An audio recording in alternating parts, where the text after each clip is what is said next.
Bienvenidos. Buenos días a Conocer Mercado parte 2. Estamos en la última clase, en la tercera clase del segundo taller. Es la última clase del segundo taller. Cómo analizar bonos y obligaciones negociables.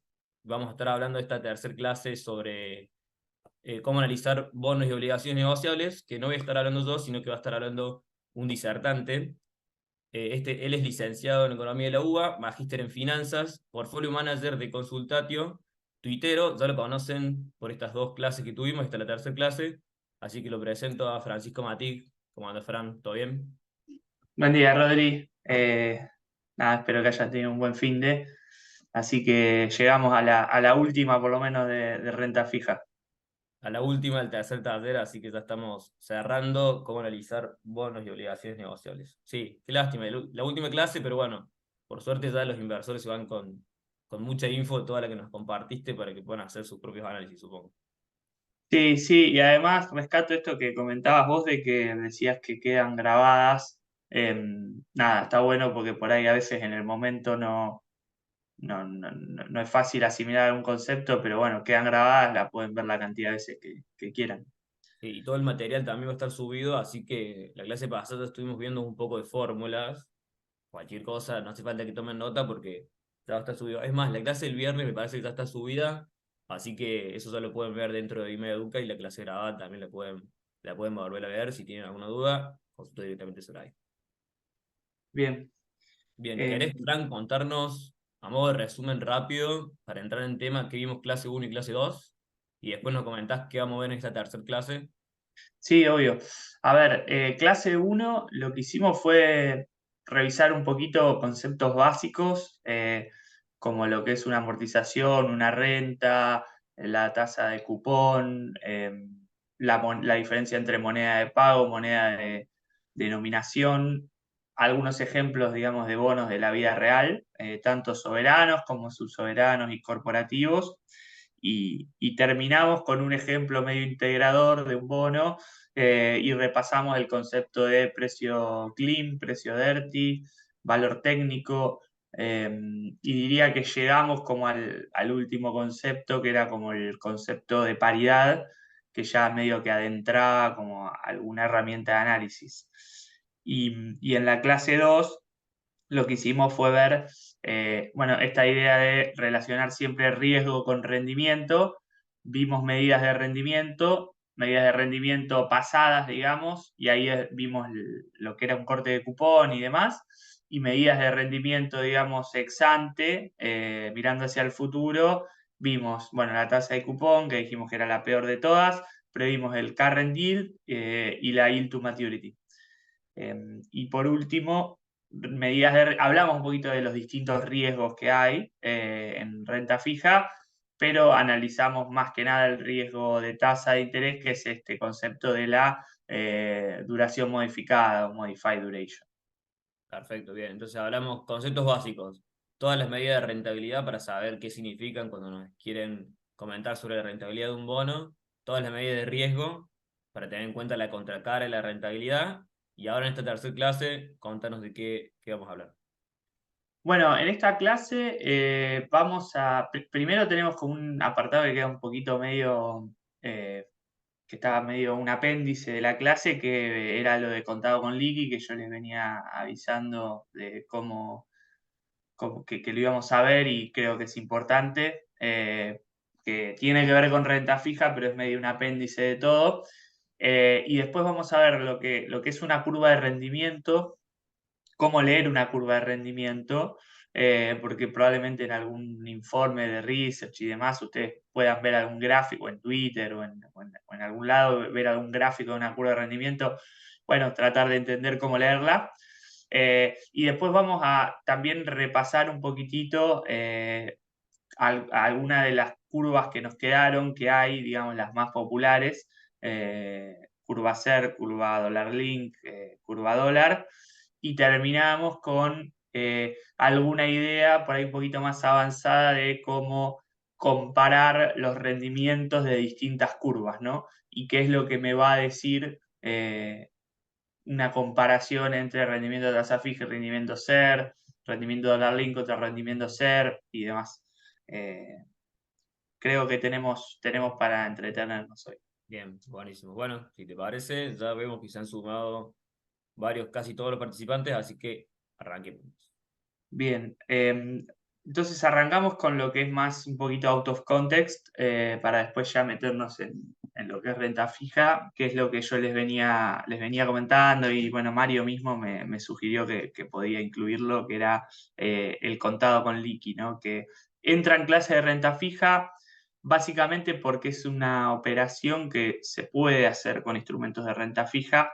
La realidad es que técnicamente no, o conceptualmente o teóricamente no es una operación de renta fija, pongámosle, ya que de hecho se puede hacer, no sé si en la clase de CDRs han visto algo, pero también se puede hacer con CDRs y demás. Pero básicamente el contado con liqui es una serie de operaciones, en este caso de bonos, que es lo que vamos a ver porque estamos en renta fija, que me permite básicamente comprar y vender dólares en el mercado financiero. La idea es tratar de repasar un poquitito con algo más de detalle cómo se hace y cómo ustedes pueden ver una pantalla y sacar el tipo de cambio implícito. Me imagino que muchos ya estarán en tema, digamos. Y antes que nada, bueno, lo vamos a mencionar varias veces. Siempre creo que en algún momento lo hemos dicho, Rodri, no me acuerdo en qué contexto, pero siempre tengan en cuenta que hay una serie de regulaciones y ante cualquier duda siempre es mucho más conveniente, digamos, para no pisar ningún palito, consultar con el asesor si lo que uno va a hacer está permitido o no, digamos, ¿no? Eh, Así que, a ver, ¿cómo hago para comprar dólares con contado con liqui? Básicamente, cuando digo tengo que comprar contado con liqui, uno habla de comprar dólares en el mercado. Y para eso lo que uno va a hacer es comprar un bono contra pesos, es decir, agarrar pesos que uno tiene en la comitente, con eso comprar un bono y luego vender ese mismo bono contra dólares en el mercado, ¿no? De vuelta, actualmente hay regulaciones que impiden que esas operaciones sean simultáneas, ¿no? En general, por eso en el medio lo que está pasando en la actualidad es que cuando uno compra el bono contra pesos, en general tiene que tener el bono en cartera algunos días y recién ahí puede venderlo contra dólares, pero conceptualmente, incluso antes de estas regulaciones, básicamente lo que era una operación simultánea, ¿no? Que uno compraba contra pesos, vendía contra dólares. Uno arrancaba con pesos en la comitente, terminaba con dólares en la comitente. Eso era el contado con liqui y en el medio había dos operaciones de bonos, ¿no? Eh, Ahora lo vamos a ver en detalle. En el caso de vender dólares, o sea, vender contado con liqui, era una operación inversa, en el sentido de que uno arrancaba con dólares, compraba un bono contra dólares y luego ese bono lo vendía contra pesos. Ahora vamos a ver con más detalle cómo ver en pantalla, digamos, o cómo darse cuenta cuando un bono es contra pesos o contra dólares. Básicamente, fíjense en la imagen de la izquierda, vieron que hablábamos de los tickers con Rodri, decíamos que los tickers dan mucha información, decía Rodri. Bueno, hay otra beta, digamos, de los tickers, que es la moneda de operación del bono, ¿no? Y que eso también está implícito en el ticker o en el nombre o en la denominación del bono. Fíjense acá, tomamos el ejemplo de la L30. Cuando el ticker es sencillamente AL30, quiere decir que ese bono es contra pesos. Igual se van a dar cuenta cuando vayan a ver el precio, lógicamente el precio en pesos es mucho más alto, pero cuando veamos que en el ticker diga el nombre del bono y luego esté sucedido por una letra C o una letra D, quiere decir que ese bono es la especie denominada en dólar. C es dólar cable y D es dólar MEP.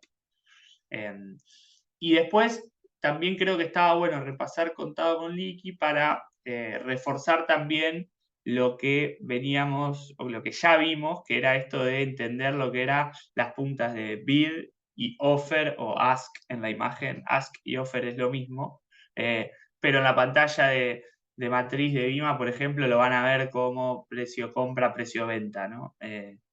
hay maneras de decirlo en castellano, precio compra, precio venta, en inglés bid offer o bid ask, es lo mismo.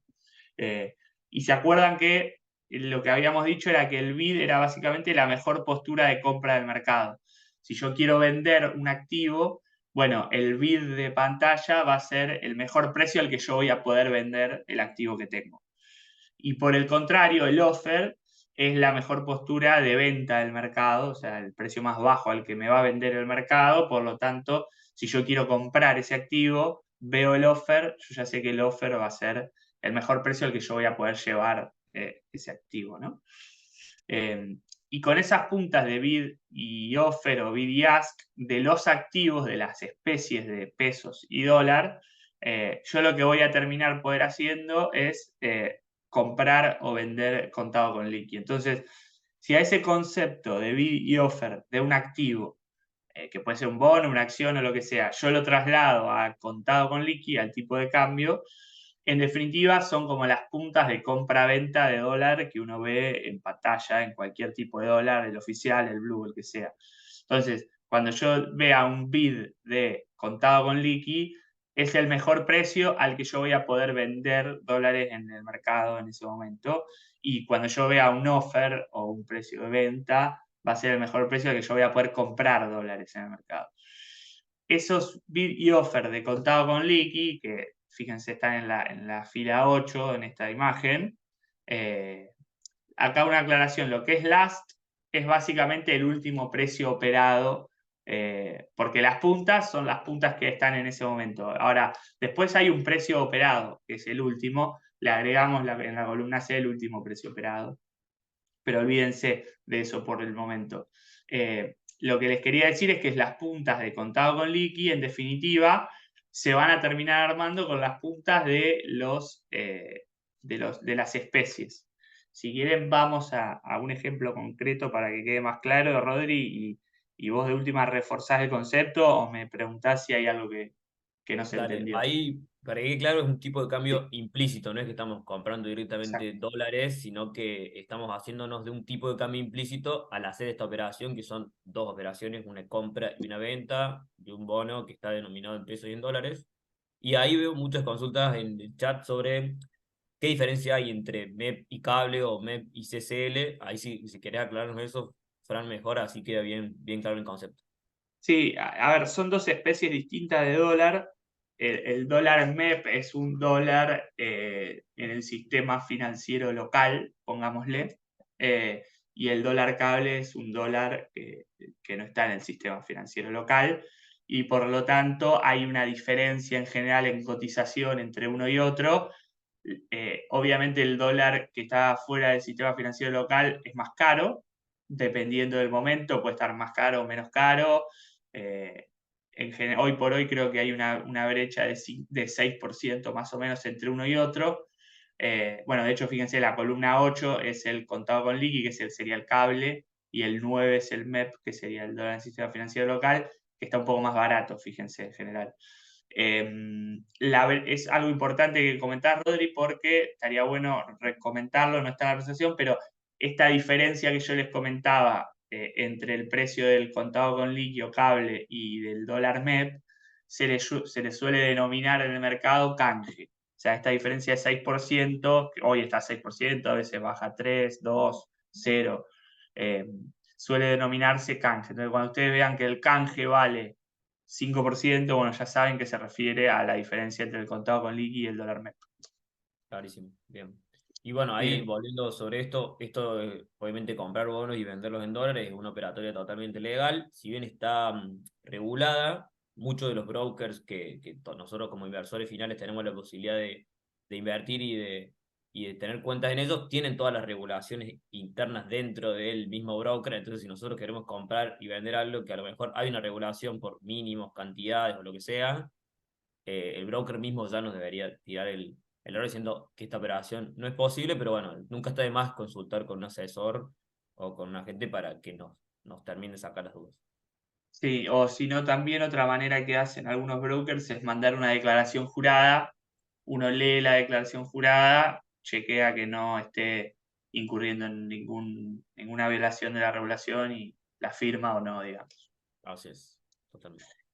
Bueno, entonces, supongamos que yo quiero vender dólares cable, ¿no? Supongamos que yo tengo cable. Cuando yo diga ahora los ejemplos están hechos con dólares cable, pero la verdad es que aplican con dólar MEP. Lo único que hay que cambiar es, en vez de la especie AL30C, uno tomaría la especie AL30D, pero es lo mismo. Entonces, supongamos que yo quiero vender dólares. Bueno, básicamente lo que tengo que hacer es, dado que quiero vender dólares, yo tengo dólares, arranco la historia esta con dólares. Entonces yo agarro los dólares y lo que hago es pagar el bono, la especie contra dólares cable, en este caso, en este ejemplo, ¿no? Entonces yo pago AL30C. Dado que AL30C es un activo que opera y que por lo tanto tiene las puntas bid y offer o bid y ask, ¿se acuerdan que si lo que yo quiero es pagar, yo les había dicho que el offer o el ask es el mejor precio en el mercado al cual yo voy a poder comprar ese activo? Y dado que yo estoy pagando, entonces yo lo que voy a hacer es ir a la especie, a la pantalla AL30C, voy a ver cuál es el ask y voy a terminar pagando este precio, ¿no? Que en este caso, en este ejemplo, es 31,75. Pero ahora que yo tengo el bono, como yo quería vender dólares, lo que tengo que hacer es darme vuelta y vender ese bono, ese mismo bono, con contrapesos, ¿no? Que es el ticker que no tiene ninguna C ni ninguna D al final, ¿no? Entonces yo me doy vuelta, yo ya tengo el bono porque lo pagué, lo que hago es darme vuelta y vender ese bono contra pesos. Entonces, ¿se acuerdan que si yo quiero vender un instrumento, lo que yo hago es, me fijo cuál es el bid, que es el mejor precio al que yo voy a poder vender el instrumento contra el mercado, digamos, ¿no? Entonces yo lo que termino haciendo es pagando 31,75 y vendiendo el precio en 225,77. La diferencia, o mejor dicho, la relación entre estos dos precios me va a dar el tipo de cambio implícito, que en este caso es 711,09. Fíjense que si yo acá sigo estas letras son las celdas, ¿no? Fíjense que B8 es el bid de contado con liqui, 711 se forma dividiendo B4, que es el bid de AL30 pesos, lo divido D5, que es el offer de AL30C. Entonces, si yo hago este dividido este, me va a dar 711. Y como yo estaba vendiendo contado con liqui, termino, digamos, pegándole al bid de contado con liqui, ¿no? 711 será el mejor precio al que yo podía vender dólares en el mercado, ¿no? Este ejemplo está hecho todo en el plazo de liquidación T+2, pero la verdad es que todo esto que estoy explicando con las puntas aplica para distintos plazos, ¿no? En este caso, todas las dos operaciones, digamos, tienen que estar macheadas en el mismo plazo para yo poder, para que me puedan liquidar, digamos, bien, ¿no? Porque si yo compro en T+2 y vendo en contado inmediato, no puedo porque estoy vendiendo algo que no tengo, ¿no? Todas las operaciones tienen que ser el mismo plazo. Y por el contrario, si yo quiero comprar dólares, lo que tengo que hacer es básicamente, como yo arranco contrapesos, compro la especie contrapesos.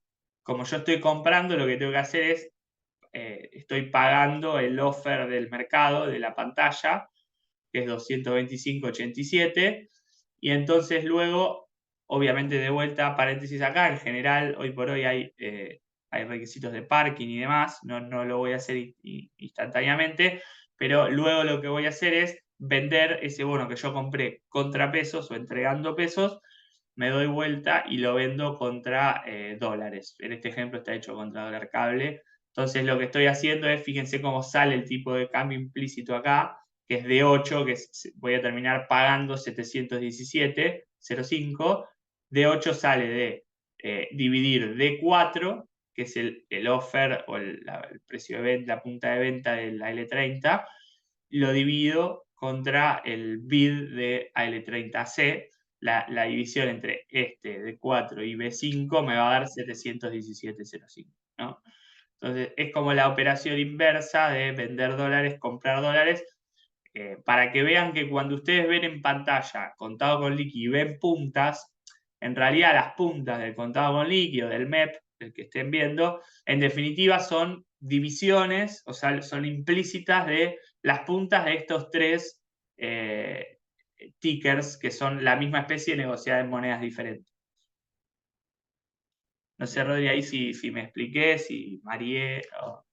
Perfecto, se entendió. Lo único, hay muchas dudas respecto a, bueno, cuáles son los requisitos, por qué vendería en MEP y no en cable, tengo que tener cuenta bancaria en el exterior, tengo que tener cuenta bancaria en dólares acá. No sé si querés explicar un poquito sobre ese tema para que quede bien claro y ya cerramos la Sí, definición.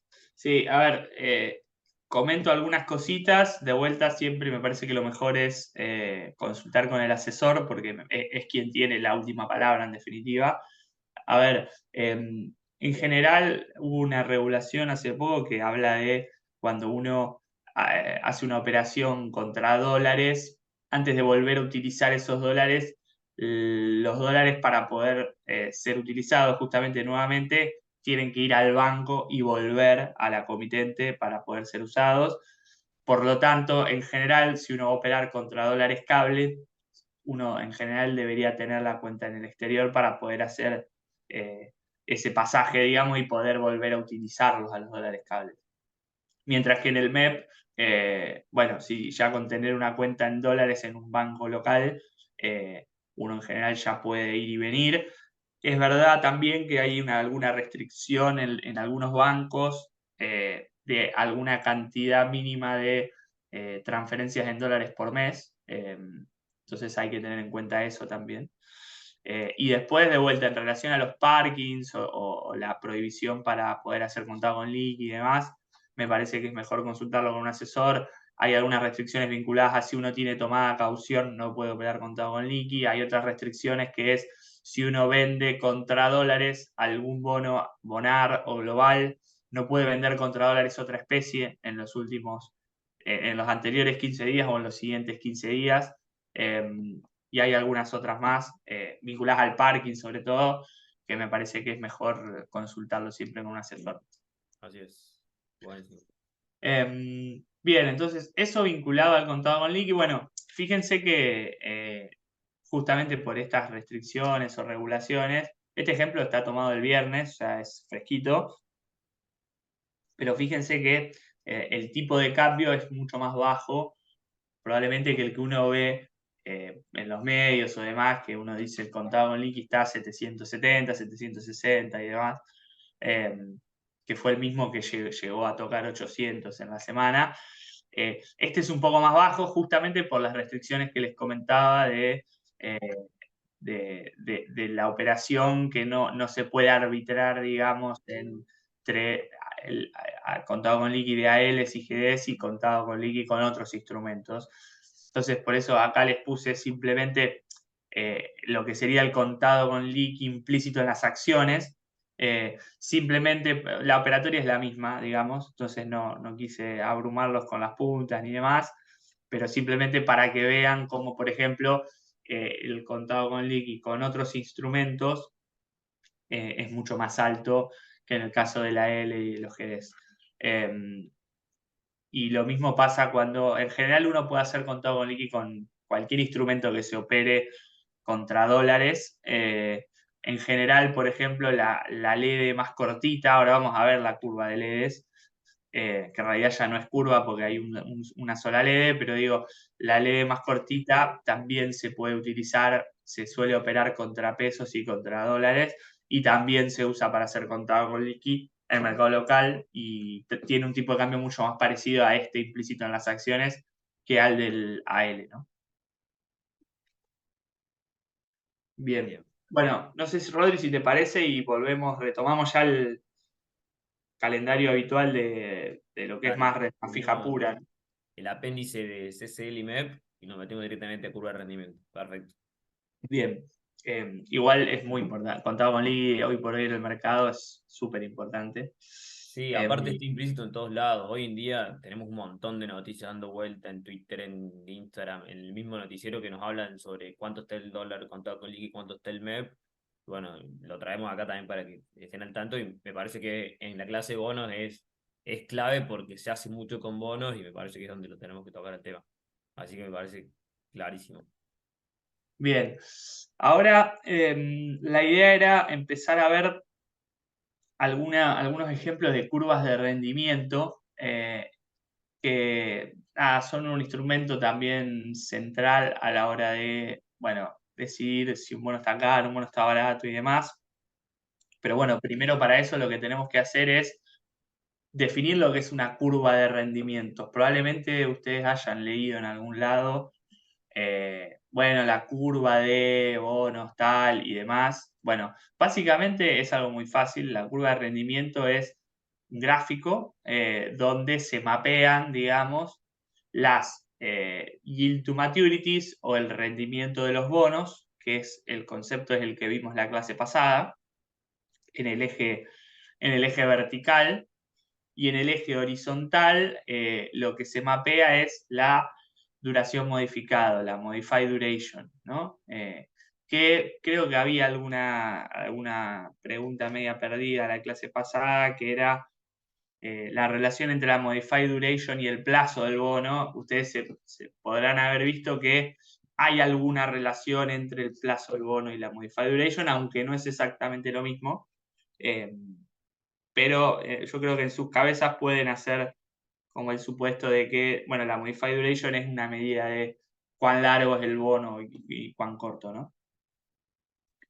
Entonces, bueno, como ven ahí en el gráfico de la derecha, este es un ejemplo, todavía no le ponemos nombre a los bonos, quedó puesto curva CER porque era una curva CER en su momento, creo que no es la más actualizada, pero la idea era simplemente mostrarles lo que es una curva de rendimiento. Fíjense que en general lo más común en el mercado, igual en Argentina nunca hay nada muy que se pueda extrapolar a tiempos normales, digamos, pero en general las curvas de rendimiento nos dicen que los bonos más largos, es decir, los que están más a la derecha del gráfico, que tienen una duración modificada un poco mayor, que son los que tienen más riesgo de tasa, es decir, que cuando la tasa sube, su precio cae más, o cuando la tasa baja, su precio sube más.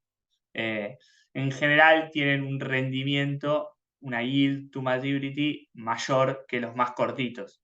Lógicamente, ¿por qué? Bueno, porque como son más largos, tienen más riesgo y como habíamos dicho en la clase pasada, en general, cuanto más riesgo uno le va a pedir al instrumento, y esto aplica para renta fija, pero aplica para todos los instrumentos del mercado. Cuando uno tiene más riesgo, le va a pedir más rendimiento, ¿no? Entonces, en general, uno va a ver una forma como la que puse acá de con pendiente positiva, ¿no? Hay algunos contraejemplos que los vamos a ver ahora, más adelante, pero en general tienen pendiente positiva. Entonces, uno si tiene los datos de la yield to maturity y los datos de la modified duration, por ejemplo, ve en Twitter alguna imagen o ve algún informe donde pone los dos datos, bueno, uno puede poner en el Excel en una columna la modified duration, en otra columna la yield to maturity y hace lo que se llama el gráfico de dispersión y uno puede armarse el grafiquito que está acá a la derecha de rendimiento y modified duration, ¿no? Entonces, lo que, lo que solemos hacer también es hacer como una especie de ajustar una curva, lo que decimos, que en realidad uno lo que puede hacer es en el Excel ir a graficar curva de tendencia y uno le pone el grafiquito este que es la línea punteada, que en definitiva la línea punteada no es otra cosa que una especie de, es una regresión, pero que en Excel la hacemos con un clic agregando la línea de tendencia, pero que es básicamente como un promedio de todos los puntos para distintos plazos y que nos va a resultar importante a la hora de ver una curva porque nos va a permitir por lo menos tener una primera impresión de qué bono está caro y qué bono está barato. Igualmente, si no podemos poner o el gráfico que vemos no tiene la línea esa punteada que vemos ahí, no tiene la regresión o no pudimos hacerla, uno a simple vista igual se la puede imaginar y uno puede notar qué bono está por arriba y qué bono está por abajo, ¿no? Y como dicen ahí los puntos de la izquierda, en general, cuando hay un bono que está un poco por arriba de la curva, se dice, o por lo menos es una primera impresión, que ese bono puede estar algo barato respecto al resto. ¿Por qué? Bueno, porque les habíamos dicho que básicamente cuando uno traza una relación entre la duración modificada y el rendimiento, bueno, hay alguna relación donde a medida que la duración modificada es mayor, el rendimiento es mayor. Ahora, si los bonos, por ejemplo, estos tres que están acá, ¿no? Si los bonos están un poco por encima de la curva, bueno, por empezar, es verdad que un bono con duration, como duración modificada entre 2 y 3, tiene que tener un mayor rendimiento que bonos con duración modificada de 1, pero ese mayor rendimiento ya está capturado en la curva. Estos tres bonos tienen un rendimiento un poco mayor todavía que el que seguiría de la relación esta que estamos trazando, ¿no? Entonces, uno tendería a decir que estos bonos pueden estar un poquito más baratos que el resto. ¿Por qué baratos? Porque básicamente me están ofreciendo un rendimiento, una yield to maturity mayor, que la que me dice la curva que deberían tener, ¿no? Después uno, obviamente, cuando uno dice un rendimiento mayor, nosotros ya vimos lo que era la yield to maturity, los supuestos que tenía y demás, pero en general en el mercado uno lo usa con una medida bastante fiable, digamos, de rendimiento de la yield to maturity. Y por el contrario, así como los bonos que están por encima de la curva son bonos que uno podría decir que están baratos, los bonos que están por debajo de la curva, uno podría decir que a priori están algo caros, como pueden ser, por ejemplo, los dos de acá más largos. Básicamente, ¿por qué? Bueno, porque me están ofreciendo un rendimiento, una yield to maturity más baja de la que correspondería, pongámosle entre comillas, por la forma que está tomando la curva, ¿no? Y la línea punteada. Lógicamente los bonos que están en la curva, por ejemplo, estos que están acá, los que están sobre la curva, son bonos que están, le podemos decir, bien valuados, digamos, ni caros ni baratos. No sé ahí, Rodri, si quedó alguna duda o algún comentario que tengas para hacer. No, clarísimo. Quería agregar nomás que capaz que no hace falta que nosotros como inversores creemos esta curva. Hay muchos brokers que ya la hacen y la distribuyen a sus comitentes. Hasta el IAMSE mismo tiene una parte donde muestra curva de rendimientos de ON y no me acuerdo si a un otro bono, pero en los mismos informes ya aparece esta curva. Es importante que nosotros conozcamos qué quiere decir esta curva de rendimiento cuando vemos todos los puntos, cuando vemos toda la línea, qué pasa cuando están por arriba, qué pasa cuando están por abajo de la curva de los bonos, para que nosotros mismos como inversores hagamos nuestro propio análisis y decidamos si lo que capaz que nos está ofreciendo el asesor está bien o está mal, o sepamos qué significa que esté por arriba o por debajo de la curva. Que por lo general Exacto. en Twitter se habla mucho, bueno, siempre que hacen como recomendación de inversión o hablan sobre los tipos de bonos, está el grafiquito de la curva y es importante que sepamos qué significa, porque a veces dicen, no, mira, este bono está barato, lo que sea. Bueno, ahora que tenemos esta información, podemos hacer un análisis propio. Sí, bueno, me hiciste acordar con tu comentario que por ahí el gráfico que puse en la slide no es el más feliz porque en definitiva no tiene los nombres de los bonos. Justamente lo bueno de lo que comentaba Rodri, que uno puede ver en el YAMSE o en Twitter con alguna imagen de algún broker y demás, es que justamente en el gráfico te ponen la etiqueta de qué bonos son los que están por arriba y por debajo de la curva. Entonces uno puede ponerle nombre y apellido al bono que a priori piensa que está caro o que está barato. Claro. Visto así no me sirve, pues veo que este puntito está arriba, pero no sé qué bono es. En Claro. general los gráficos sí tienen los nombres. Sí, si cada punto representa un bono diferente y tiene el nombre del bono arriba, mira este, el T2, está por arriba de la curva, bueno, listo. Sé que por lo menos a priori está un poco más barato, pero bueno, obviamente hay que tener en cuenta que tiene otros riesgos dando vuelta, pero bueno, por lo menos ya sabemos al principio qué significa que esté por encima de la curva. Sí, de hecho, bueno, me gusta lo que dijiste a lo último, porque me recordás algo que está bueno, porque siempre lo que nosotros decimos es, bueno, un gráfico, que el bono esté por encima de la curva, uno a priori podría decir que está barato. Y tanto Rodrigo como yo dijimos siempre la palabra a priori, básicamente porque puede ser que esté barato, pero puede ser que también haya algunos otros factores que lo lleven a ese bono a estar por encima de la curva. Por ejemplo, recién Rodri comentaba que en el IAMSE hay curvas de bonos o de ONs corporativas.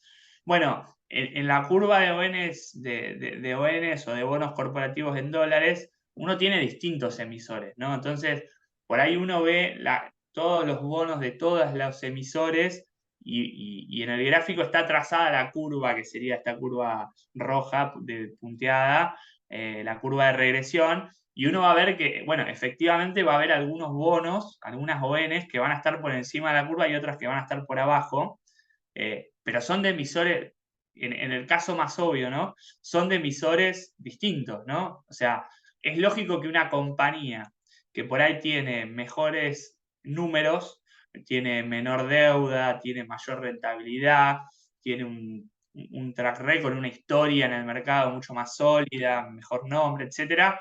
Bueno, probablemente ese bono esté por debajo de la curva, y por ahí el bono de una compañía que por ahí es más nueva, no tiene tanta historia, que tiene un poco más de deuda y demás, esté por encima de la curva. Y eso no significa que el primero estaba caro y que el segundo estaba barato, necesariamente. O sí, porque por ahí la compañía es muy buena, pero está muy abajo. Hay bonos de compañías que rinden 6-7% en dólares, lo cual es bastante llamativo, un rendimiento bastante bajo para lo que es Argentina. Y por ahí hay bonos de compañías muy buenas que rinden, sé, 12-13% en dólares.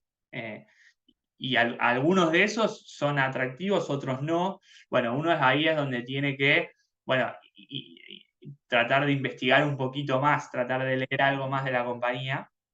Pero bueno, por lo menos, como decía Rodri, ver ya de por sí la curva lo lleva a uno a poder focalizar a priori en algunos bonos, en algunos puntos de la curva.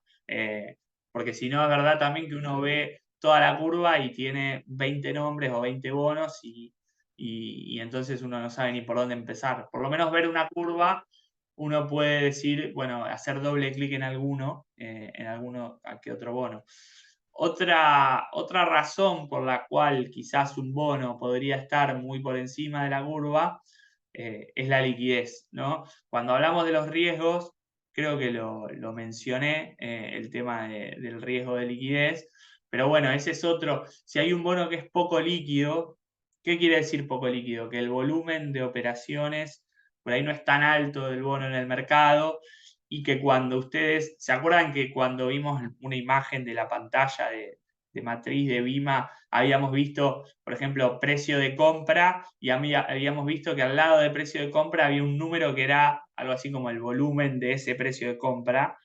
Bueno, por ahí hay bonos donde el volumen de las puntas del bid y del offer son volúmenes grandes, pero hay bonos menos líquidos donde por ahí las puntas tienen volúmenes mucho más chiquitos y es un bono que opera muy poco.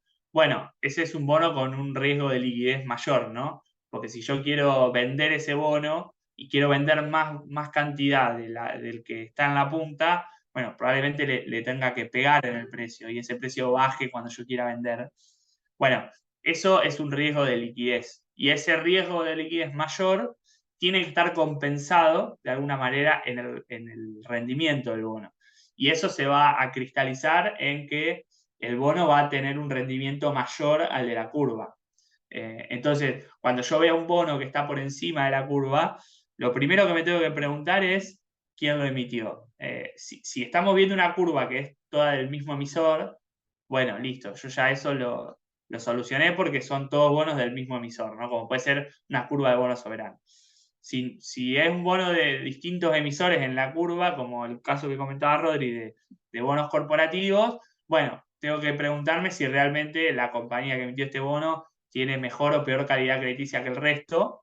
Eh, y si la respuesta es sí, o los bonos son todos del mismo emisor, lo otro que me tengo que preguntar es si ese bono realmente tiene la misma liquidez que el resto, ¿no? Y uno ahí lo que hace es ir a Bimadata y ver más o menos los volúmenes que opera ese bono y demás, o ver las puntas y demás. Y bueno, y si la respuesta es que sí, que es un bono más o menos líquido igual que el resto, bueno, uno ahí puede empezar a concluir que por ahí es un bono que está barato respecto del resto, o no. Son como las segundas vueltas que uno debería poder darle al análisis, pero creo que está bueno por lo menos comentar lo que es una curva de rendimiento ¿no? y a dónde poder verla, ¿no? Porque, Rodri, creo que hay algunos informes que también ya las mandan hechas, ¿no? Sí, hay muchos informes de brokers que las mandan hechas y el IAMSE tiene curvas de rendimiento de letras y curvas de rendimiento de obligaciones negociables. Ahí lo voy a dejar respondiendo en una de las consultas, la página. Después, obviamente, le vamos a compartir el link cuando compartamos todos los links de interés, pero se los dejo ahí para que si quieren entrar en el día, es la página del IAMSE, iamse.com, a ver, iamse.com.ar, y la parte de informes tiene todo lo que es información de letras del Tesoro, donde ahí están los informes con las curvas de rendimiento de los bonos de las letras ER y curvas de rendimiento de obligaciones negociables, donde ya van a tener toda esta dispersión realizada. Bien. Eh, Después, otro comentario que está bueno, no lo traje acá porque no, creo que no tenía sentido verlo, pero me parece que por ahí para comentárselos, el que siguió bien de cerca la clase pasada, se acuerdan que habíamos visto cómo calcular cuánto podía subir o bajar un bono dada su duration y dado lo que yo espero que suba o baje la tasa, ¿no? O sea, si yo espero que la tasa suba 2 puntos porcentuales, si yo sé cuánto es la duration del bono, bueno, yo puedo calcular cuánto va a caer el bono. O si yo espero que la tasa baje, puedo calcular cuánto espero que suba el bono. Bueno, yo lo que puedo hacer es, no lo voy a mostrar en detalle, pero fíjense que si yo digo, bueno, este bono, que es este puntito azul, en realidad debería valer esto. Bueno, puedo calcular cuánto es la diferencia entre esta tasa y la de la curva, y dada la duration del bono, que es más o menos 3, yo puedo calcular cuánto sube o cuánto baja el precio del bono. Es algo que se puede hacer. Nada, se los comento medio de pasada, porque creo que ya es algo un poco más avanzado, pero para que lo tengan presente, que con lo que vimos la clase pasada, si se dan un poquito de maña, se puede hacer. Bien, ahora vamos a pasar a repasar un poquitito algunas de las curvas, que ya algunas las fuimos comentando, pero podemos hacer algún que otro comentario adicional respecto del resto de las curvas, porque creo que cuando las vean, digamos, operar en pantalla y demás, por ahí son preguntas que se pueden hacer. Vamos a la curva de LEDs, ¿no? Las LEDs son letras a tasa fija en pesos emitidas por el Tesoro Nacional, y se acuerdan en la clase 1 que decíamos que son cero cupón.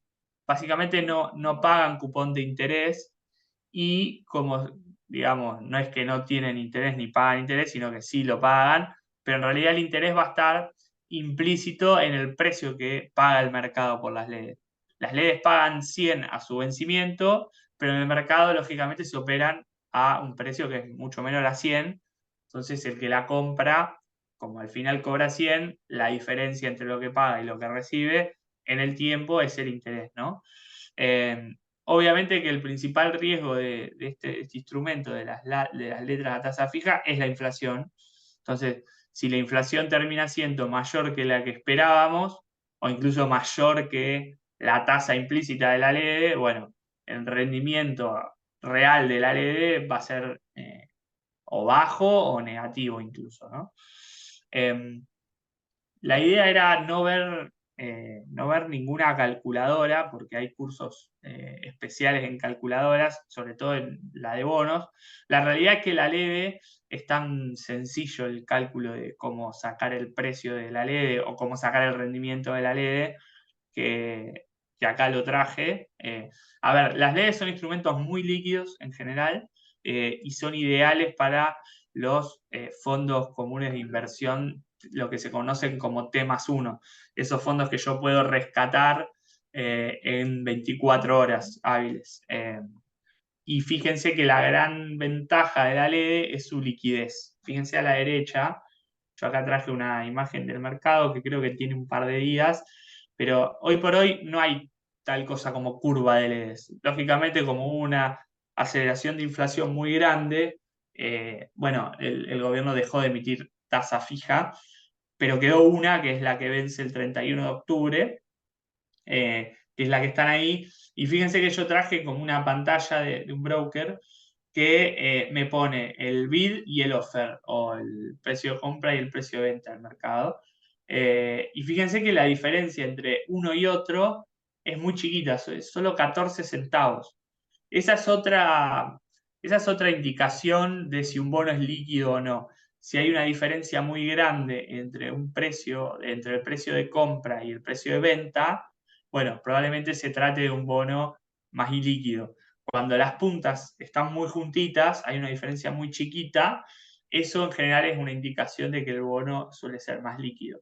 De vuelta, esto sirve también para cuando ustedes, lo que decíamos recién, ¿no? Si ven que un bono está muy por encima de la curva, bueno, además del volumen y demás, pueden chequear esto de las puntas. Eh, Como decía, el precio de las leyes siempre es menor a 100 porque pagan 100 al vencimiento y en general uno cuando la compra quiere obtener un interés, sobre todo si es en pesos a tasa fija. Y fíjense que acá traje una formulita de cómo determinar ya sea el precio de la LED o el rendimiento de la LED, ¿no? Lo único que necesitamos saber es el plazo de la LED. En el momento que hice esta slide, que creo que tenía algunos días, el plazo desde que operamos, en realidad no desde que operamos, desde que liquida la operación, porque si yo compro temas 2 en realidad tengo que tomar la fecha de liquidación de la operación, desde esa fecha de liquidación de la operación hasta el vencimiento de la LED. Bueno, cuando hice esta slide hace unos días, había 57 días hasta el vencimiento, y eso casi 2 meses son.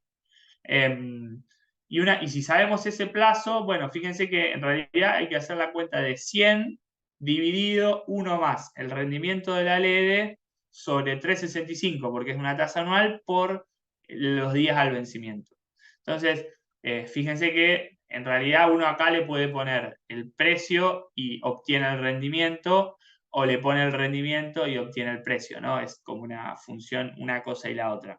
Pero si ustedes se arman esta formulita en una celda en Excel, por ejemplo, y le van cambiando el rendimiento, van viendo digamos, el rendimiento asociado a determinado precio. Fíjense que yo acá calculé 85-25, que es más o menos un punto medio entre las puntas. Quiere decir que cuando ustedes vean, por ejemplo, en un informe que la LED vale esto, si ponen un precio más o menos en el medio, van a poder ver con esta fórmula que en realidad esa LED tiene un rendimiento de casi 111% en peso. Se lo puse simplemente, digo, las calculadoras son un bicho mucho más complejo. Vos podés calcular un montón de cosas además del rendimiento o del precio. Podés ver cómo se calcula la duration, el current yield, etcétera, etcétera. Para eso hay un curso especial, pero bueno, en las letras por ahí es un poquito más fácil el cálculo, por eso se los traje. No sé ahí qué te parece, Rodri, si quieres No, comentar bien, algo. clarísimo. Lo único que quería comentar es que, volvemos de nuevo, el IAMSE tiene un informe diario sobre letras del Tesoro, donde uno entra y ya todos estos cálculos están hechos con precios estimados. Acuérdense que depende del precio que nosotros compremos o vayamos a operar la letra, va a cambiar la tasa que vamos a recibir, pero bueno, el IAMSE tiene todos los días, emite un informe diario de letras del Tesoro, donde vamos a tener todas las TIRs o todas las tasas que tenga cada una de estas letras con los precios de cierre del día. Y nosotros ya con eso nos sirve también, no hace falta que hagamos el cálculo, pero sabemos qué significa. Y bueno, y acá con la fórmula que nos deja Fran, sabemos hasta cómo se calcula. Ahora seguramente veamos una calculadora ahí está, la calculadora de LEDs, que ya directamente el IAM se presenta un Excel para que nosotros podamos hacer estos cálculos y directamente poniendo muy pocos inputs de entrada, ya podríamos calcular cuál es la tasa que vamos a tener. Ahí te dejo, Fran, así nos Sí, comentas. bueno, fíjense que con la calculadora esta de IAMSE, acá básicamente lo único que hay que poner es la fecha de negociación, que es cuando yo estoy haciendo la operación, cuando estoy concertando la operación, cuando estoy haciendo clic en la pantalla, cuál es el plazo de liquidación en la que yo lo compro, que en general es 48 horas, pero por ahí la estamos comprando en T+1 o en contado inmediato. Acá lo ponen, ustedes acá van a ver que tiene un menú desplegable, si mal no recuerdo, el Excel del IAMSE. Y directamente lo otro que le tengo que poner es el precio al que estoy comprando, que básicamente es el precio al que ustedes ven en la pantalla, ¿no? Y si ponen el precio al que le están comprando y fíjense que les va a tirar el rendimiento en TNA, ¿no? Que fíjense que esto está hecho el mismo día, porque fíjense que el plazo es 57, pero yo acá le puse un precio de 85.90, cuando acá le había puesto un precio de 85.25. Lógicamente, si a un precio de 85.25 el rendimiento era 110,8, a un precio más alto de 85,90 el rendimiento me cae a 105,11. Lógicamente no es nada nuevo, ya lo vimos. Cuanto más alto es el precio, más bajo es el rendimiento. Lo calculé con precios distintos para recordarles esta idea. Pero básicamente en la calculadora del IAMSE ustedes ya no tienen que hacer toda esta fórmula. Simplemente se las dejé para que vean de dónde sale, pero ya en la calculadora del IAMSE ustedes van a ver todo esto ya reflejado, ¿no? Después, si en algún momento hacen algún curso de calculadoras, que lo súper recomiendo y demás, van a entender por ahí la diferencia entre rendimiento TNA, rendimiento efectivo anual. No quiero entrar ahí, pero creo que es importantísimo también. Bien, ahora algo que creo que también es muy importante, porque vamos a empezar a ver lo que son las letras ajustables por ser y los bonos ajustables por ser. Me imagino que muchos sabrán que los bonos ser o los bonos ajustables por ser son en realidad bonos ajustables por inflación, ¿no? Eso es verdad, pero algo que me parece interesante notar es que en realidad el de ajustable por inflación o no es relativo, dado que el índice SER, si bien se construye en base a datos de inflación, hay algunos retrasos en cómo el índice SER captura la inflación que va saliendo.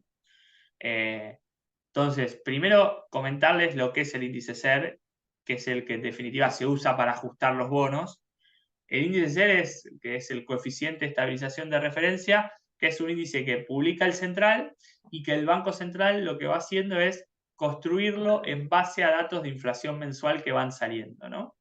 Ahora bien, como ustedes sabrán, y a los que no saben les cuento, lógicamente la inflación no se calcula instantáneamente, ¿no? Si bien hay algunas mediciones privadas que hoy, sobre todo con la tecnología y los algoritmos, la van midiendo bastante real time, en general la medición oficial, que se hace bien, digamos, y más exhaustiva, no se hace instantáneamente. Entonces, por ejemplo, nosotros ahora estamos en septiembre, ya terminó el mes de agosto, pero todavía no sabemos cuál es el dato que publica el INDEC oficial de inflación de agosto.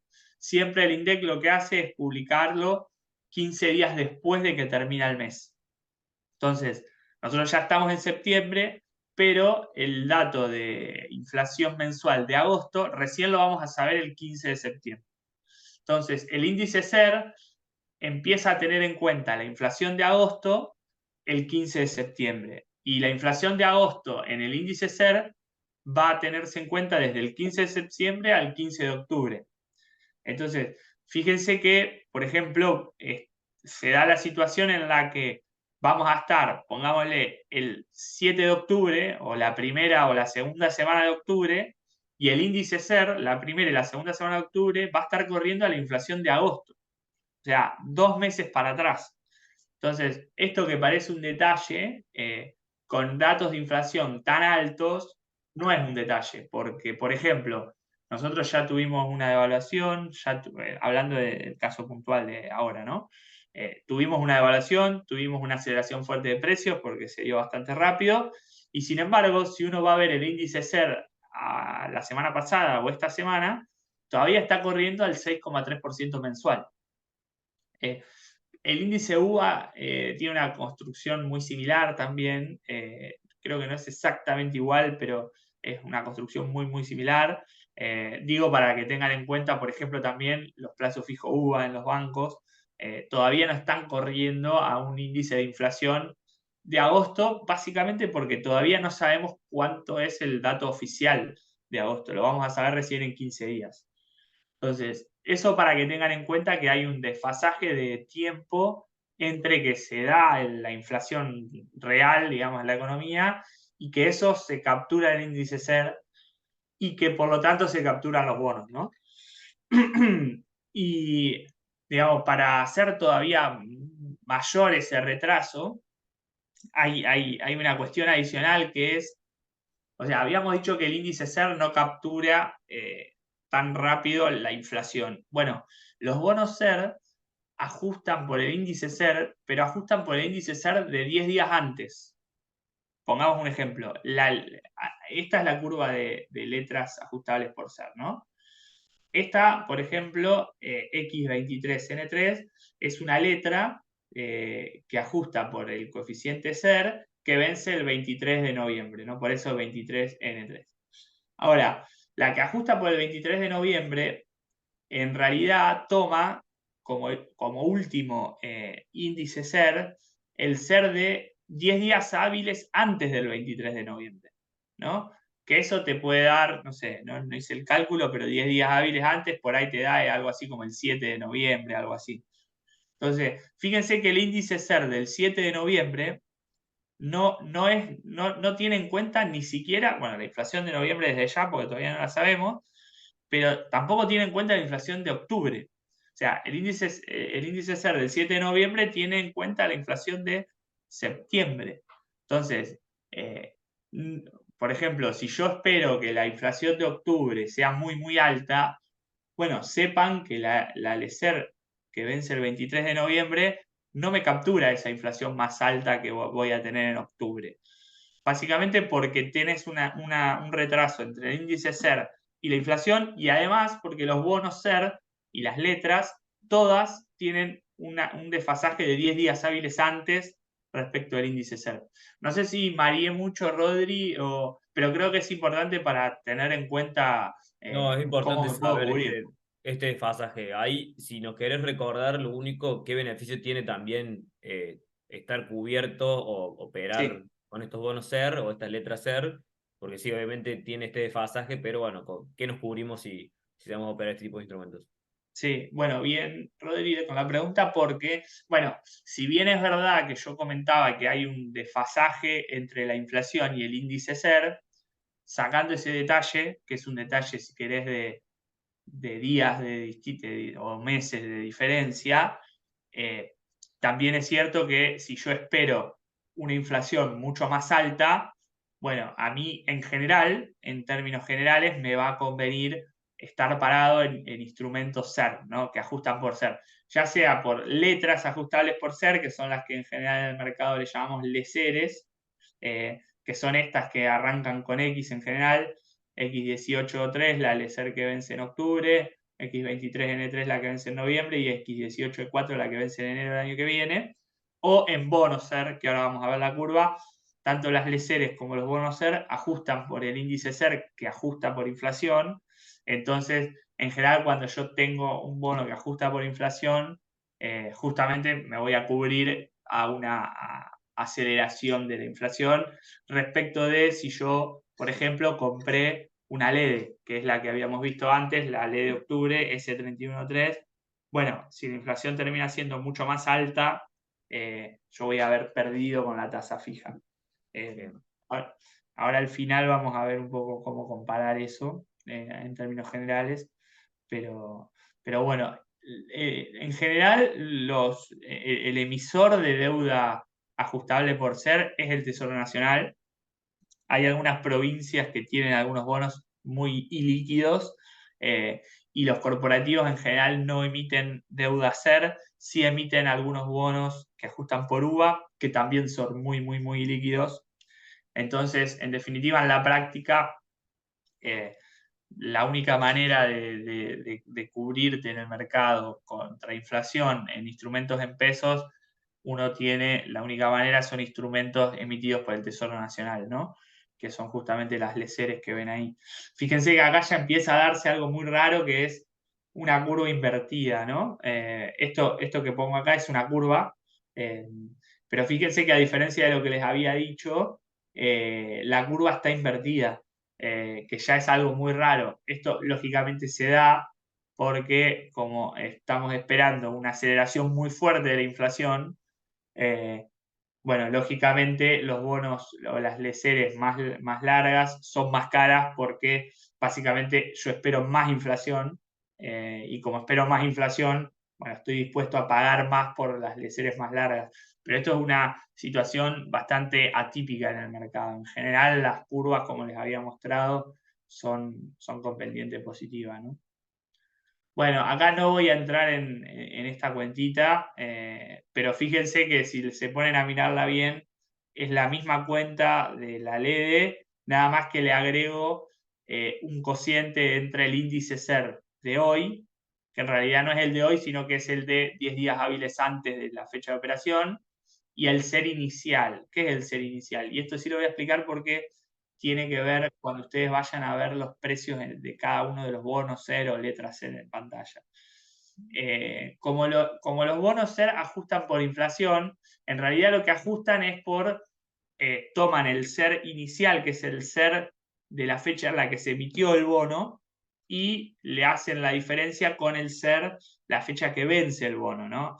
Entonces, el ratio ese entre el SER, la fecha que vence, y el SER en que se emitió, es el coeficiente que a mí me van a ajustar para pagarme el capital ajustado por inflación. Entonces, lo que quería decir, lo que quería mostrar es que cuando ustedes vayan a ver una pantalla, por ejemplo, de Leceres,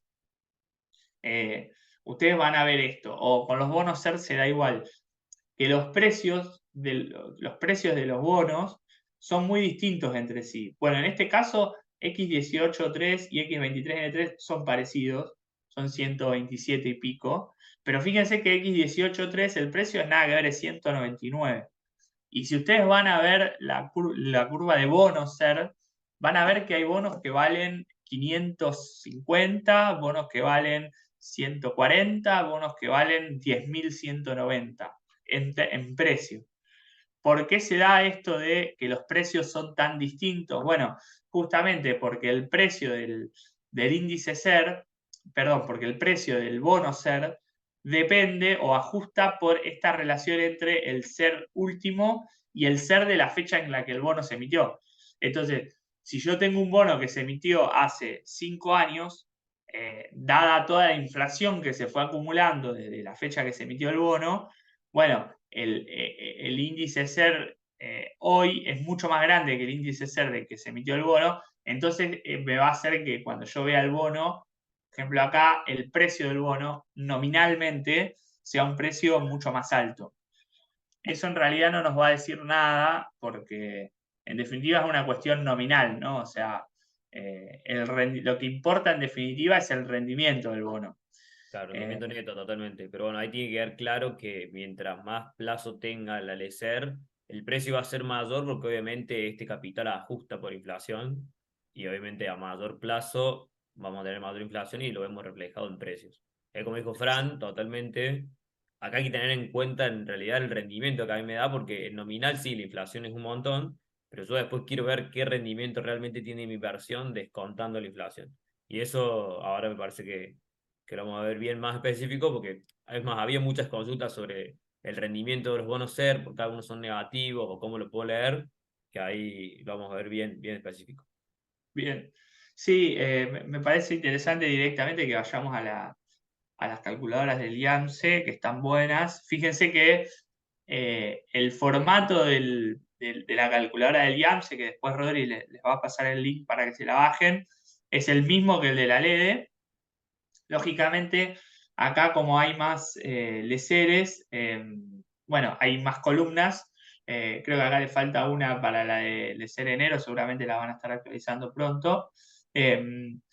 Pero cada columna es la misma que habíamos visto. Fíjense que ustedes lo que tienen que poner son las celdas que están en celeste. Tienen que poner la fecha en la que negociaron, el precio al cual ustedes quieren comprar o vender o el que vean en pantalla y el plazo en el cual van a operar, que de vuelta por default siempre es 48 horas porque se operan generalmente más 2. Y fíjense que acá abajo les va a aparecer el rendimiento del ALECER, ¿no? Ahora vamos a todas las preguntas que me habías hecho vos, Rodri, que seguramente es la que te están haciendo del otro lado. A ver, cuando ustedes vean el rendimiento de una letra SER, una LECER o de un bono SER, es lo mismo. Ese rendimiento en realidad es un bono, perdón, es un rendimiento por sobre, o sea, en exceso de la inflación, ¿no? O sea, obviamente que ahora lo que se da es que los rendimientos de algunos bonos SER o letras SER son negativos. Pero bueno, ¿qué quiere decir que en este caso la LECER noviembre me rinda menos 9,5 más o menos? Bueno, quiere decir que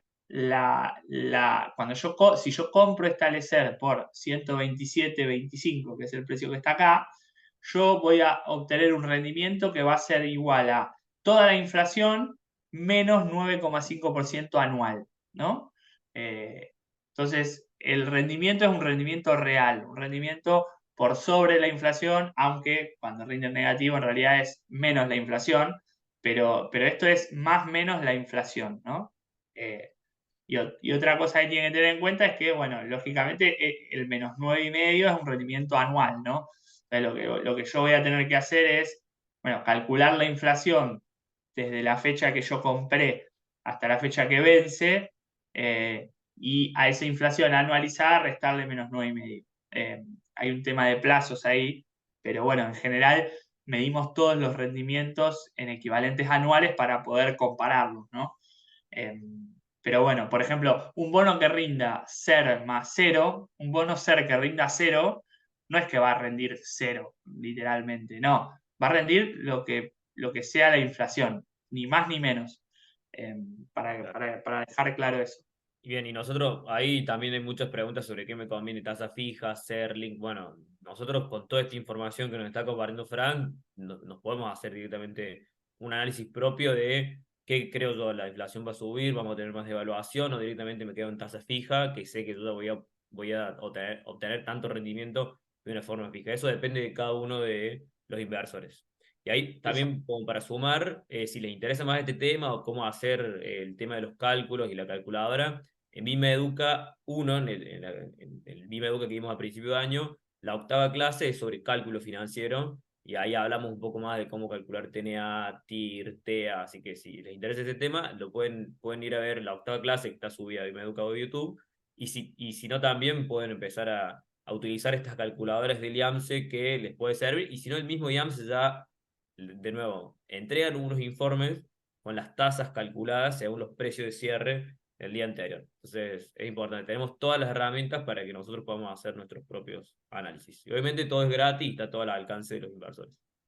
Bien. Eh, bueno, y después simplemente ya todo lo vinculado a bonos y letras SER ya las estuvimos viendo, pero simplemente comentar que así como hay una curva de letras SER, que son letras en general menores a un año, también hay una curva de bonos SER, que fíjense que es esta que está a la derecha en la slide. Los bonos SER son iguales a las letras, ajustan por capital. La diferencia es que en general son un poquito más largos y tienen algunos cupones que se aplican sobre dicho capital. En general, como son bonos que ya tienen un ajuste por inflación en el capital, los cupones son cupones muy, muy bajitos, pero bueno, hay que tenerlo en cuenta eso. Y de vuelta, el rendimiento de los bonos SER es un rendimiento real, es decir, un rendimiento sobre la inflación o por debajo de la inflación si el rendimiento es negativo. Eh, pero fíjense cómo, si bien la parte más cortita de los bonos SER rinden negativo, si vamos a bonos un poquito más largos, no sé, esta curva está un poquito desactualizada, tiene algunos días, hoy están incluso más bajos los rendimientos, pero fíjense que, por ejemplo, ya un bono CERA 2026 ya sí muestra un rendimiento algo más positivo que la inflación. pero bueno, fíjense que esta curva ya sí que tiene alguna forma un poco más razonable y acá ya empezamos a ver algunos bonos que están por encima, otros bonos que están por debajo de la curva y demás.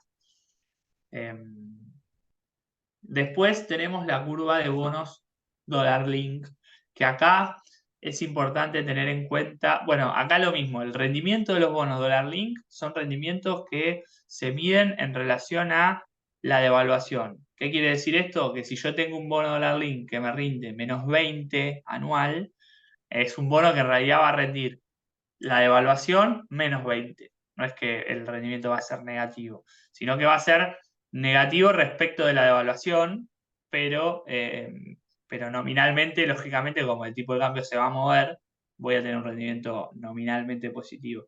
Pero así como los bonos SER se miden un rendimiento en relación a la inflación, los bonos dólar link es un rendimiento en relación a la devaluación. Algunos comentarios respecto de esto.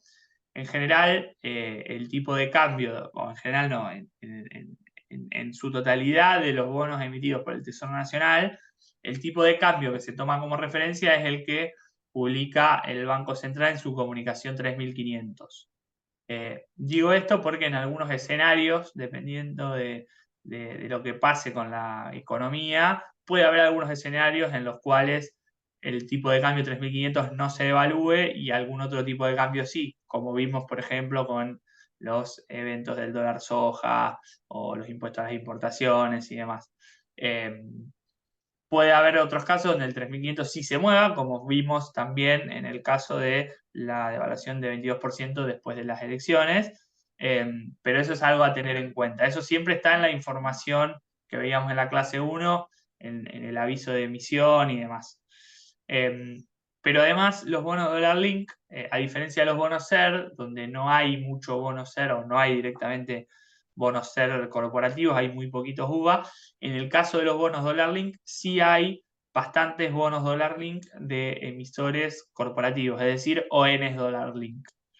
Y eso está bueno porque, bueno, uno puede cubrirse no solo del tipo de cambio, en este caso cuando uno compra un bono dólar link se cubre del tipo de cambio oficial, ¿no?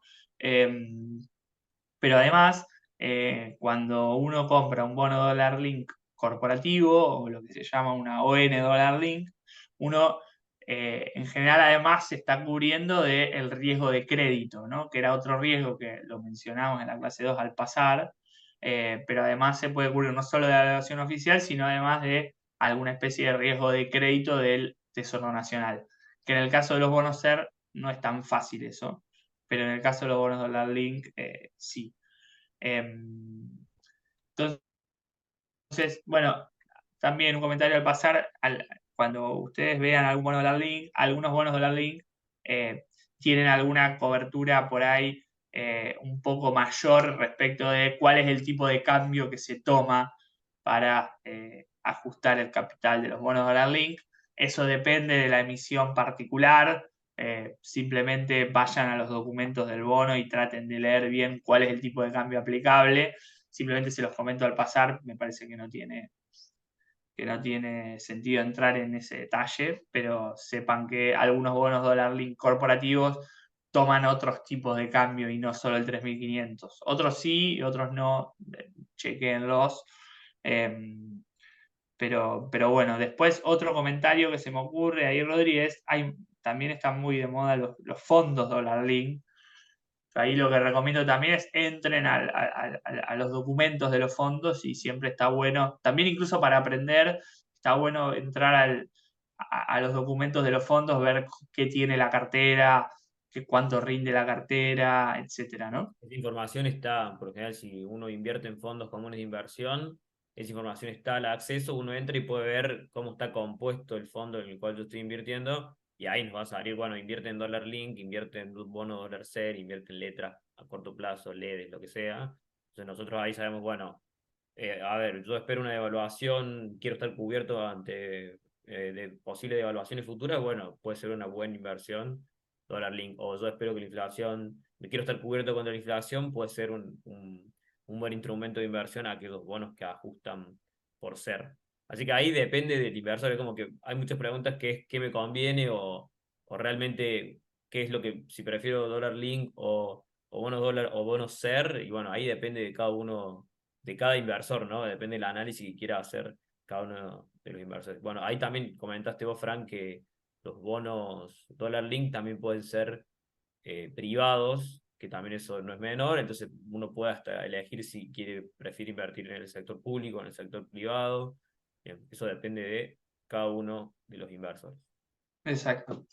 Y después nos queda otra curva que es, bueno, la de los bonos, de vuelta acá un anglicismo que no me gusta, en general se llama los bonos hard dollar, o sea, que son los bonos en dólares, dólares puros, digamos, dólares, porque los dólar link, como habíamos dicho, ajustan por el tipo de cambio oficial, pero en definitiva uno cuando cobra, cobra pesos.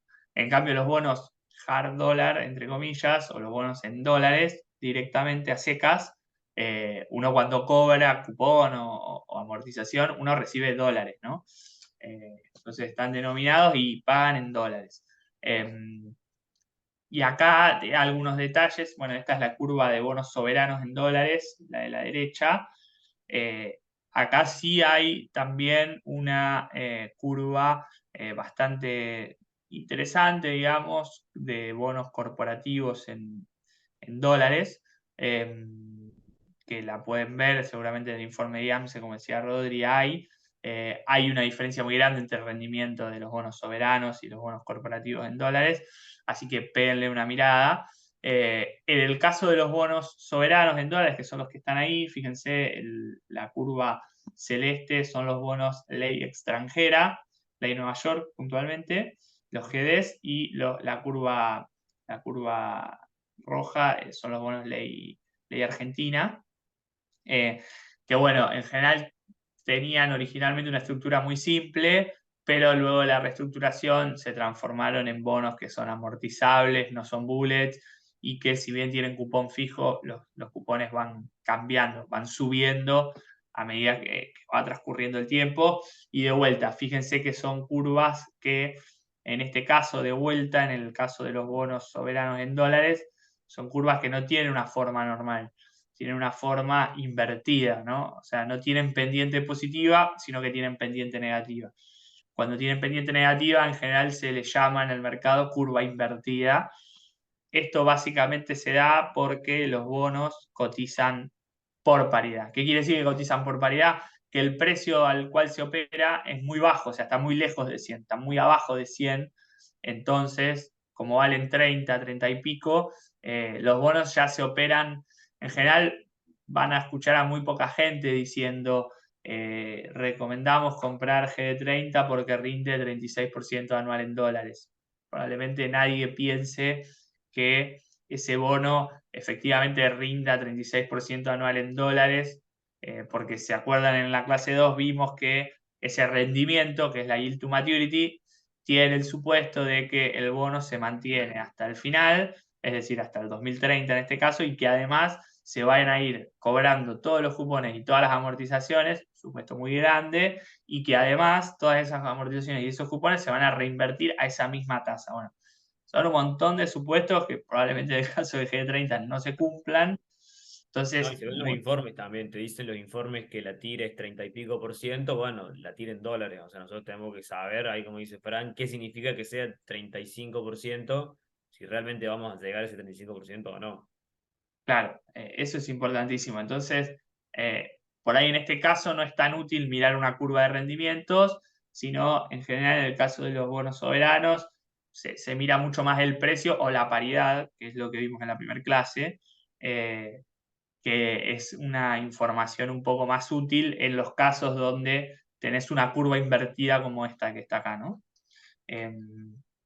Y entonces acá traje un grafiquito, una tablita que me parece que está buena porque es como integradora de todo lo que vimos hasta acá. Y uno puede empezar a hacer algunos análisis también acá. Eh, a ver, fíjense que acá están todos los bonos globales y que en la primera parte ponemos algo de información general, ¿no? Primero, el precio de cada bono, que acá están medido en porcentaje, pero puede ser en dólares, es lo mismo. La yield to maturity del bono, o sea, el rendimiento del bono, y bueno, la ley, que en este caso son todas ley Nueva York. Acá en Indenture no le presten atención, es una cuestión legal que no hace la diferencia, pero acá como información general tenemos el precio, el rendimiento y la legislación del bono, como información general. Después acá tenemos información, olvídense del título, de vuelta, otro anglicismo es income, que income es como ingreso, es como un nombre que le ponemos a toda esa información que te da la idea de lo que vos vas a ir cobrando, ¿no? Que como vimos en la clase 2, la primera medida de ir cobrando es básicamente el cupón que paga el bono, que fíjense que, bueno, el G de 29 y el G de 30 son cupones muy bajitos, y después en el caso del 35 y sobre todo del 38, son cupones un poquitito más altos, pero igual bastante bajos. Ponemos otra fila que dice el próximo cupón. ¿Por qué? Porque como les dije, los globales suelen ir incrementando su cupón a medida que van pagando. Justo en este caso, el próximo cupón es en enero de 2024 y el siguiente es el mismo, pero se resetean en enero. Entonces, en este caso, cupón y próximo cupón es el mismo, pero hay 6 meses en cada año que en general vas a tener un cupón y vas a tener un próximo cupón que va a ser mayor. Y está bueno tenerlo visto, porque vos, sobre todo en el 35 que ya hizo el salto, pero el 35 antes de julio vos tenías un cupón que ibas a cobrar que era muy bajo, pero inmediatamente el cupón saltaba bastante.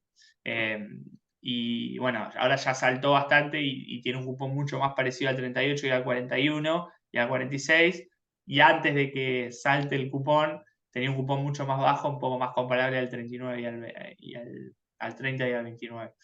Y está bueno tenerlo visto, ¿no? Y después acá tenemos la medida que vimos, que calculamos la otra vez, que era la medida esta de la current yield, que no es otra cosa que agarrar el cupón y dividirlo el precio clean. Fíjense que pasamos del G35, de un cupón de 3,6%, que es muy bajito, pero en realidad eso está calculado sobre 100 nominales. Yo en realidad estoy pagando menos de $30 el bono. Entonces, en realidad el current yield es de más o menos 12%. El próximo current yield sería el current yield con el cupón siguiente, que en este caso el cupón siguiente es el mismo, pero cuando suba el cupón, bueno, uno va a poder calcular también cuál sería el current yield siguiente, ¿no? Cuánto sube el current yield.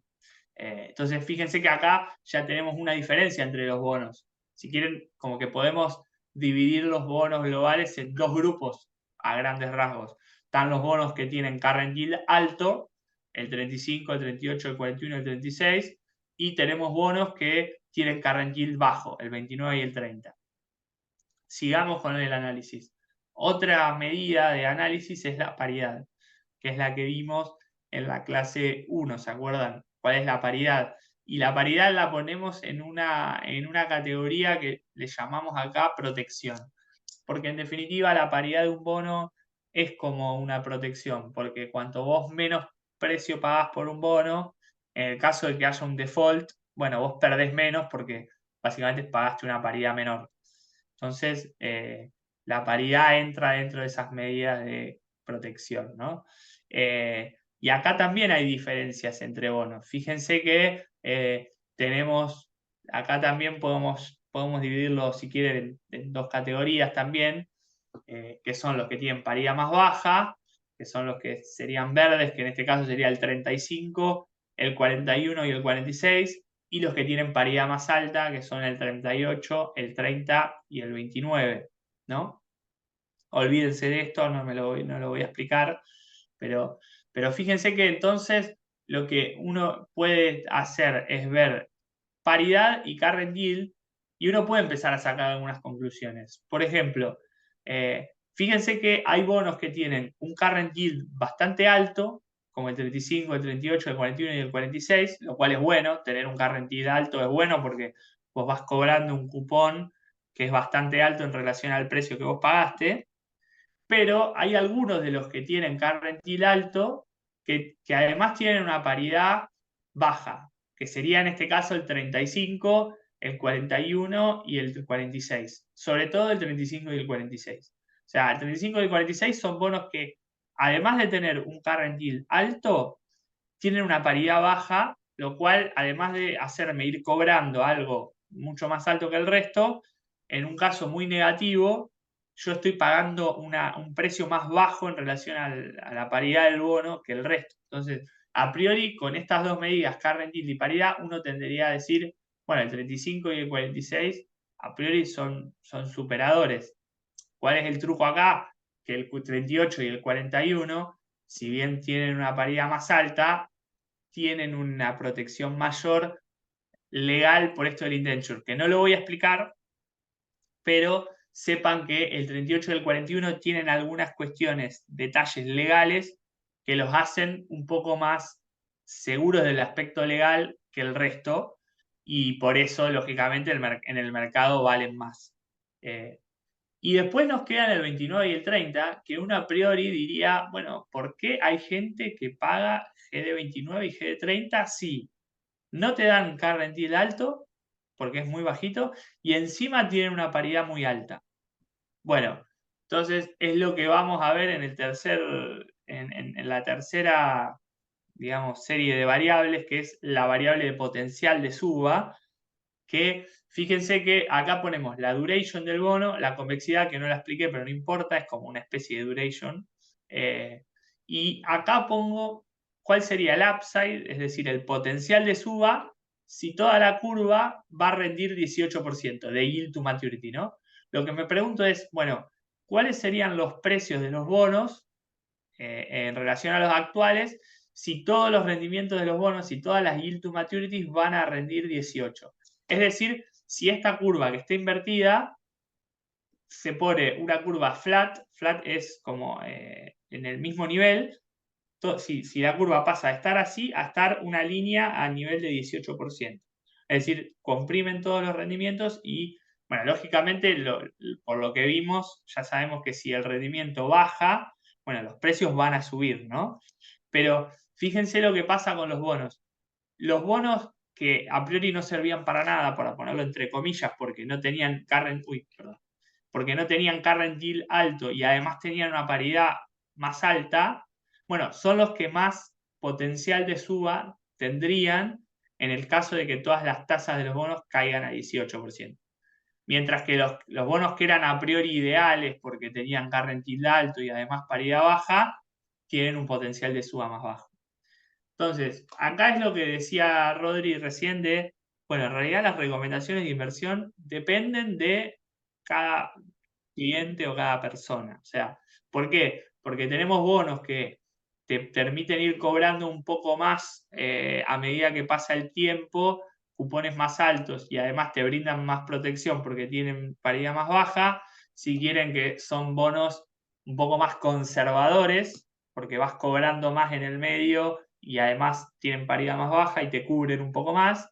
Y después tenés los bonos de la parte más corta, que son 29 y 30, que son bonos un poco más agresivos. ¿Por qué? Bueno, porque no vas cobrando tanto cupón ni current yield, porque estás pagando una paridad un poco más alta, con lo cual en un escenario muy negativo puedes perder más, pero son los bonos de que si todo se normaliza un poco, y ni siquiera estoy hablando de una normalización total, sino si la curva va a rendir 18% para todos los bonos, sigue siendo una curva media rara, pero se normaliza un poco. Bueno, los que no eran los bonos más agresivos, si se quiere, son los que te dan más upside, que son el 29 y el 30. Entonces, fíjense cómo con tres variables, paridad, current yield y en realidad la duration que te sirve para calcular el potencial de suba de cada bono, con esas tres variables ya podemos como que categorizar los bonos. No sé, ahí Rodri, si... No, clarísimo, la verdad que muy claro todo, los ejemplos y con los colores se termina de entender muy bien. Bien. Y por ahí lo último que estaría bueno también repasar, que es, si quieren, la parte de abajo de la curva, que fíjense, de la tablita, perdón, que es valor relativo. ¿Qué es el valor relativo?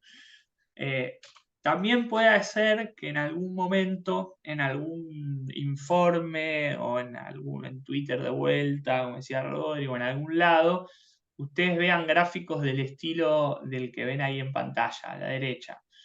Eh, ¿qué quiere decir esto? Gráficos de valor relativo o de spreads, ¿no?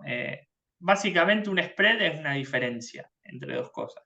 Entonces, un spread en el caso de los bonos, un spread de rendimiento es básicamente calcular la diferencia entre el rendimiento de un bono y el rendimiento de otro.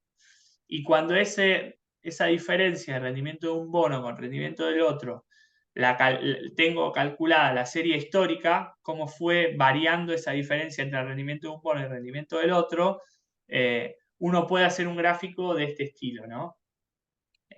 En este caso son dos bonos Badlar de provincias, el bono Badlar de provincia de Buenos Aires y el bono Badlar de ciudad de Buenos Aires. Que en general los rendimientos de bonos Badlar se miden como puntos básicos sobre Badlar. En este caso, por ejemplo, 500 puntos básicos sobre Badlar sería Badlar, que hoy está en 111, más 5 puntos, o sea, sería 116. Esos son 500 puntos básicos. O sea, 100 puntos básicos es un punto porcentual, ¿no?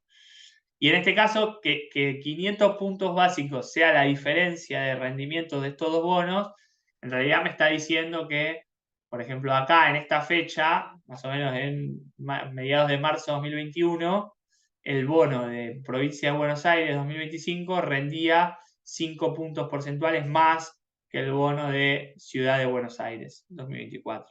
Entonces, yo tengo gráficos de este estilo de cómo fue variando la diferencia entre rendimientos de dos bonos a lo largo de la historia, ¿no? Entonces, de vuelta, cuando vean un gráfico de este estilo, en general, esto es lo mismo que el mismo comentario que hacíamos cuando ves una curva, pero en general, si uno ve un gráfico de este estilo, uno debería poder concluir que si la diferencia suele estar por encima del promedio, en general uno podría decir que, por ejemplo, el bono de provincia de Buenos Aires podría estar más barato que el bono de ciudad. ¿Por qué? Porque hoy rinde mucho más que lo que rindió en promedio. Y si está muy debajo, bueno, uno podría decir que el bono de provincia está muy caro en relación al de ciudad en promedio, ¿no? Digo que podría, porque de vuelta, puede haber razones, no sé, qué sé yo, si la provincia de Buenos Aires anuncia que va a defaultear toda su deuda, bueno, es lógico que esta diferencia de rendimiento suba mucho. Es decir, si la provincia de Buenos Aires va a defaultear su deuda, los precios de su deuda se van a desplomar y el rendimiento de la provincia de Buenos Aires va a subir un montón. Ahí está justificado que esté por encima del promedio, porque anunció que va a defaultear su deuda. Estoy haciendo un ejemplo extremo hipotético. Eh, pero si nada de eso pasó, o si los números de las provincias, los números fiscales de las provincias no ni mejoraron ni empeoraron en relación al pasado, bueno, uno podría concluir de que si ve un spread mayor al promedio, bueno, el bono cuyo rendimiento es el primero del spread, bueno, está barato. Este ejemplo lo puse con bonos Badlar de la provincia, pero lo pueden ver en Twitter con informes comparando rendimientos de distintos tipos de bonos, ¿no? Simplemente lo traigo porque probablemente lo ven, ¿no? No sé si suele verse, Rodri, ¿no? En algún Sí, sí, informe. se ve todo el tiempo, por lo general hacen estas comparaciones entre dos bonos que pueden ser parecidos o no parecidos y directamente se hacen los análisis directamente de spread. Pero bueno, este es un tipo de análisis que seguramente el día que lo veamos, a lo mejor si vemos el gráfico al principio no entendemos bien qué es, pero ahora una vez explicado sabemos qué significa, ¿no? Sí. Bueno, por ejemplo, también, así como se hace el spread de rendimientos, por ejemplo, en el caso de los bonos globales o bonares, que ya habíamos comentado que por ahí el rendimiento no es una variable que tenga mucho sentido, también pueden ver spread de precios también. Eh, Sepan que si ven un gráfico, como decía Rodri, probablemente no lo entiendan a simple vista, incluso a nosotros nos pasa también, tiene que tratar de ver Idealmente en el título tiene que explicar si es un spread de precio o de rendimiento. Si no lo explica, uno por ahí viendo ya el eje, uno podría darse cuenta de qué se está tratando. Y bueno, por ejemplo, cuando uno habla del spread de legislación, por ejemplo, habla de, por ejemplo, del spread del AL30 y el G30, por ejemplo. Eh, Puede ser de precio o de Ese rendimiento. gráfico yo lo veo muy seguido, mucho, el Sí, spread entre G30 y L30, todo el tiempo lo suben. Pero bueno, es sí, un claro ejemplo y nos puede servir esto para ver el riesgo o esto, el spread de legislación. sí. Está bueno lo que comentás del spread de legislación G30 y L30, porque es verdad que se ve muy seguido. Y ese, bueno, este está desactualizado, pero fíjense que está el spread. Fíjense que cuando ustedes ven gráficos que son así, fíjense que ya no es lo mismo el gráfico que este, por ejemplo, en el sentido de que, acá, perdón, acá. Fíjense que este gráfico ya tiene como una tendencia, o sea, no son movimientos en torno a un promedio claro. Entonces, bueno, evidentemente acá hay algo que está pasando, que en general no sé si no sé si es tan lineal como para concluir que, bueno, acá el AL30 está más barato que acá, porque en realidad hay algo que está pasando tendencialmente y quiere decir que se está deteriorando. A mí lo que me gusta hacer en estos casos es, bueno, no está hecha la serie, la tendencia, pero uno se puede imaginar como una línea promedio de tendencia y realmente concluir que está barato o caro cuando el spread está por encima de esta línea de tendencia, no de la línea promedio que sería acá. Porque si yo detrás de una línea promedio, esto debe estar en un dólar y medio más o menos. Entonces yo concluiría que acá siempre está barato, pero en realidad la verdad es que cada vez está más barato. Entonces hay algo que está pasando. Entonces a mí me gusta cuando veo gráficos así que tienen como una tendencia, imaginarme cuál es la línea de tendencia y concluir si está caro o barato en relación a esa línea de tendencia. Pero bueno, es un detalle. Los análisis de valor relativo por ahí tienen mucho más sentido cuando se dan gráficos de este estilo, donde claramente el spread va yendo y viniendo en torno a un promedio bastante estable. Ahí hay muchos más chances de hacer, digamos, análisis más certeros que en escenarios donde vos ves que hay cambios muy grandes o tendenciales en el spread, ¿no? Bien. Así que bueno, si querés, le dedico 5 minutos más a algo muy rápido simplemente para dejarlo y después, si hay alguna pregunta, terminar con eso. Eh, de vuelta, a ver, ¿nos conviene tasa fija o nos conviene inflación?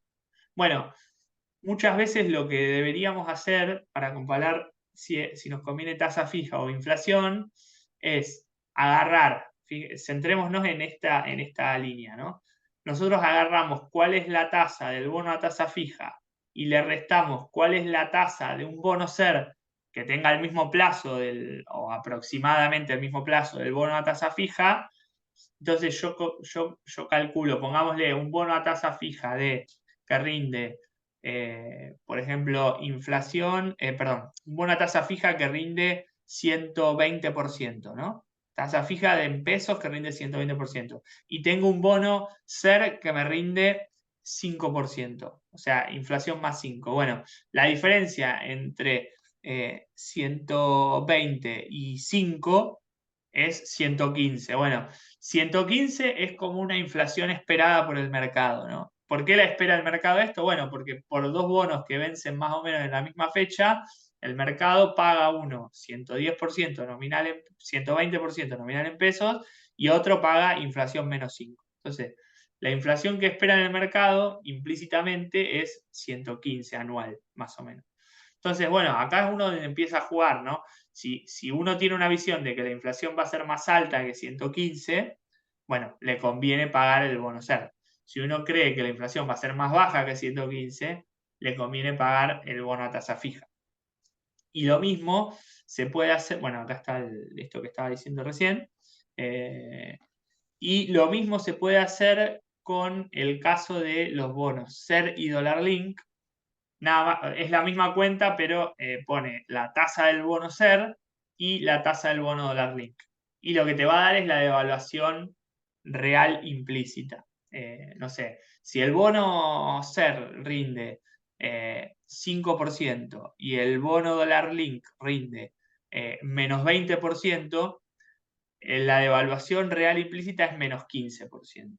¿Qué quiere decir? Que el mercado espera que el tipo de cambio le gane en 15% a la inflación. No me quiero explayar en esto porque me parece que es algo un poco más complejo, pero lo quiero dejar para que puedan verlo en la presentación y ver cómo, por ejemplo, puedo comparar dos rendimientos de dos bonos, uno a tasa fija con inflación o uno en inflación con respecto al dólar link y demás, y cómo esa diferencia de rendimientos yo la puedo comparar contra una proyección que yo puedo tener de una variable, ya sea la inflación en el primer caso que comenté o el tipo de cambio real en el segundo caso que comenté cuando comparo un bono SER contra un dólar link. Bien, ¿Qué es perfecto. el tipo de cambio real? El tipo de cambio real es la diferencia de la devaluación y la inflación, ¿no?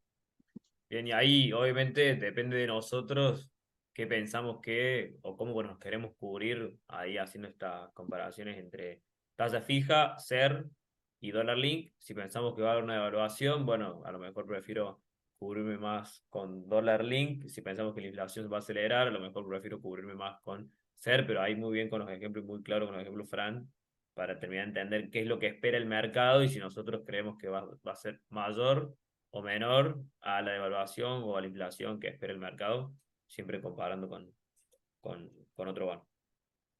Bien.